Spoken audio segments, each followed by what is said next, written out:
Hi friends, today మా అత్తమ్మ ఉలవచారు చేశారు. ఆ రెసిపీ మీతో షేర్ చేసుకుంటాను. ఉలువలు ఫస్ట్ నానబెట్టుకొని పక్కన పెట్టేసుకోవాలి. ఒక 2 అవర్స్ నానిన తర్వాత అందులో దాన్ని కుక్కర్లో ఒక 3 విజిల్స్ పెట్టేసుకొని పక్కన పెట్టేసుకోవాలి. ఒక గిన్నె పెట్టి అందులో ఆయిల్ వేసేసి ఆయిల్ హీట్ అయ్యాక జీలకర్ర ఆవాలు వేసి వేగనివ్వాలి. తర్వాత ఉల్లిపాయ మెంతి ఆకు కూడా వేసి కొంచెం వేగాక అల్లం వెల్లుల్లి వేసి బాగా వేగనివ్వాలి. అది వేగిన తర్వాత పసుపు కారం సాల్ట్ కూడా వేసి వేగనివ్వాలి. ఉలువలను చారు కూడా వేసి అందులోనే కొంచెం పచ్చిమిర్చి కూడా వేసేసి బాగా మరగనివ్వాలి. అది మరుగుతున్నప్పుడు చింతపండు రసం కూడా వేసుకొని సరిపోయేంత వాటర్ కూడా యాడ్ చేసుకోవాలి.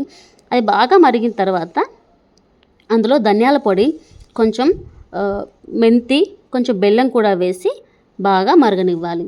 అది బాగా మరిగి కొంచెం దగ్గర పడుతున్నప్పుడు అందులో ఉలువలు కొంచెం మిక్సీ పట్టుకొని అందులో వేసేసుకుంటే చిక్కదనం వస్తుంది. చారు అనేది చిక్కదనం వస్తుంది.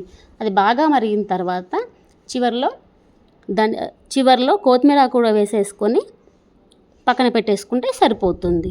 ఉలువలు హెల్త్కి చాలా మంచివి. కొలెస్ట్రాల్ తగ్గడానికి ఉపయోగపడుతుంది. అలాగే కిడ్నీలో రాళ్ళు కూడా అది కరగడానికి చాలా ఉపయోగపడుతుంది.